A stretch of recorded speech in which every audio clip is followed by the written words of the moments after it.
Gente, é muito importante cuidar da alimentação desde a infância, para não termos distúrbios alimentares no futuro e desenvolver sérios problemas de saúde. De acordo com a Organização Mundial de Saúde, a OMS, estima-se que 1 bilhão de pessoas estarão vivendo com obesidade até 2030 no mundo. O World Obesity Atlas 2022 prevê que nessa estatística será incluído 1 em cada 5 mulheres e 1 em cada 7 homens. Para falar sobre esse assunto e as graves consequências da obesidade, vamos conversar com a endocrinologista Maísa Borba. Bem-vinda, doutora. Bom dia. Bom dia, tudo bem, Cleide? Prazer estar aqui com vocês. Ai, bom demais. Que estatística séria é essa, hein? Nossa, é muita gente com sobrepeso.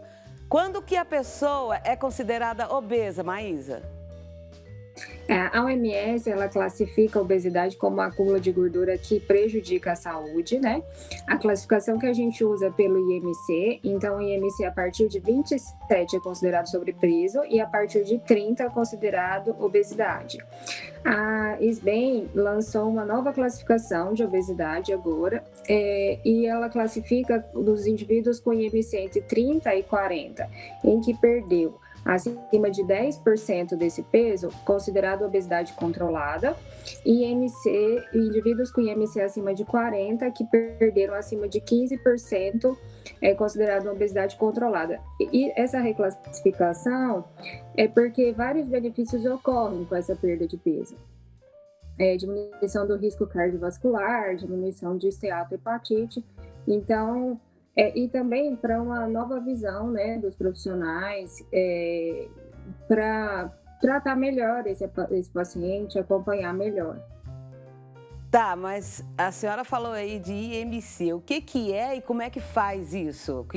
Como é que se mede isso?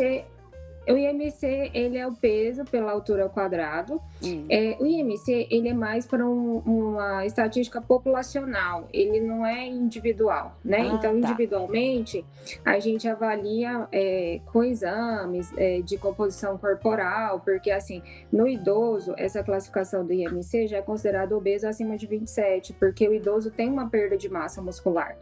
Entendeu? Então, essa classificação é mais para uma população geral, para estudos e para um acompanhamento individual, a gente, além do IMC, lança mão dessas outras ferramentas. No começo aqui da minha fala, eu estava dizendo que a gente deve se preocupar com a alimentação desde criança, mas na verdade a gente quem? A gente mãe, né? A gente mãe, a gente cuidador, a gente pai. Porque a gente vê que muitas mães dão refrigerante para criança de 1 ano, dão muito chocolate, os achocolatados, e coloca muito açúcar ainda. A gente ainda vê isso, crianças tomando mamadeira com açúcar. Essa nossa cultura, ela que tem que ser mudada, não é, doutora? Sim, e na verdade, desde a gestação, né? Os primeiros 1000 dias da criança é extremamente importante e eles falam que a epigenética, que na verdade essas alterações alimentares da própria mãe durante a gestação são capazes de alterar o DNA através de uma metilação e que faz essa criança ter mais risco de ser obesa. Por exemplo, se ela nasce de baixo peso, ela tem 7 vezes a chance maior de ter diabetes. E se ela nasce acima do peso, se ela é giga, ela tem chance muito maior de ser obesa no futuro. Então, começa já na gestação, nos primeiros 1000 dias de vida. E durante a infância mesmo, né, a gente vê, é comum a gente pegar na prática do consultório, então, crianças que já têm colesterol alto, que já têm glicemia alta, e que na maioria tem anemia. Então, assim, a velha comidinha natural que a gente tinha antigamente era mais benéfica, né? A gente tem até um lema, desembale menos e descasque mais. É isso mesmo. Doutora, eu estava falando aqui junto com os meus colegas que eu entendo muito de endocrinologia, porque eu estou com 66 anos e a primeira vez que eu fui num especialista eu tinha 13. Eu com 13 anos, eu já pesava 90 quilos. Então, a minha vida inteira foi esse vai e volta, até que um dia eu resolvi fazer a cirurgia bariátrica e aí eu perdi 30 quilos e estou tentando perder mais ainda. E todo dia é uma luta. Porque eu não acho justo, doutora, eu comer um pão e engordar. E o meu colega aqui da frente, magrinho, come 1, 2, 3 e continua magrinho. Isso não é justo. Como é que faz? Exatamente, é a genética, né? Não é obeso quem quer, é obeso quem pode, quem tem genética. No caso, a continuação da perda de peso, ela dificulta porque o seu hipotálamo tem um set point hipotalâmico que ele entende que o seu peso ideal era seu peso maior. Então, para cada quilo de peso perdido, a gente aumenta em 100 quilocalorias a fome e diminui o gasto energético em 30 quilocalorias. No seu caso, você ainda consegue continuar a perda por causa da cirurgia bariátrica, ela altera, né, o efeito incretínico. O que seria o efeito incretínico? Quando você come por via oral, né, não por via venosa. Quando você come, né, via oral, quando esse alimento chega no intestino, vai mandar mensagem para o pâncreas produzir insulina de acordo com o que você comeu. Então, assim, em indivíduos obesos e diabéticos, esse efeito não ocorre bem pouquinho e a bariátrica consegue perdurar esse fenômeno por causa das alterações hormonais e estruturais da redução do intestino. Então, para você, não é um pouco facilitado por causa dessas alterações anatômicas, mas também quando você perdeu peso, você também perdeu o tecido muscular. E o tecido muscular que aumenta o gasto energético e aumenta a captação de glicose, né? Uhum. Mas há uma perduração da perda de peso com a cirurgia bariátrica. Ah, tá certo. Doutora, quando que a taxa de obesidade no Brasil, como é que tá? E a previsão é que para 2030, 30% da população seja obesa. Hoje nos Estados Unidos já é 40% e que 2030 seja 50%. E há mais crianças ou adultos obesos no Brasil, doutora? Há mais adultos, mas esse número de crianças e adolescentes tem crescido muito. A novidade é que a gente tem alguns medicamentos, porque a gente não tinha muito arsenal terapêutico, né, para essa faixa etária, e agora a gente tem os análogos do GLP-1, a liraglutida, que pode ser utilizada já em crianças a partir de 11 anos de idade.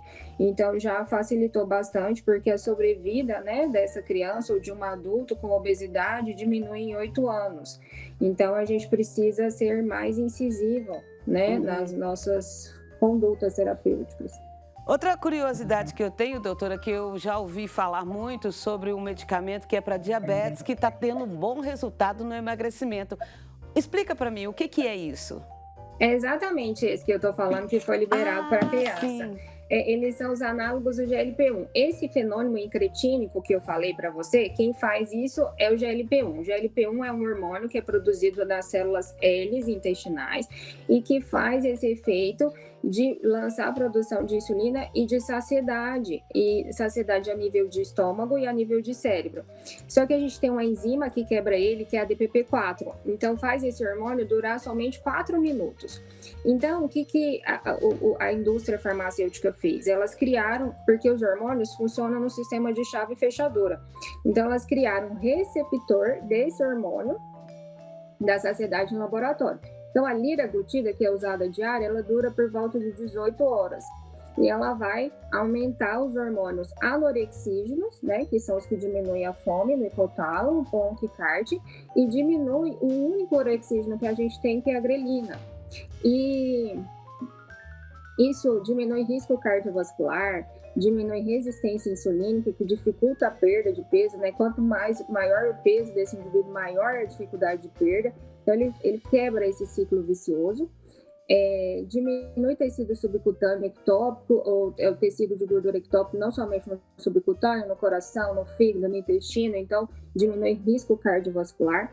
São, assim, medicamentos que podem ser usados a longo prazo e são, assim, fantásticos. O problema que eu encontro na prática clínica com eles é o custo, e é injetável no subcutâneo. Então, indivíduos que têm um pouco de medo de agulha seria também uma barreira. Mas a gente ensina a usar, é tranquilo, não dói muito. Nossa, quem é gordo e quer ficar magro não tá nem aí com a agulha. Doutora, foi muito bom. Foi muito bom você ter vindo. Você promete que volta? Com certeza, estou à disposição. Tá bom, minha querida. Fique com Deus. Muito obrigada. As bênçãos do Pai Eterno para você. Amém, agradeço a oportunidade. Tchau, tchau.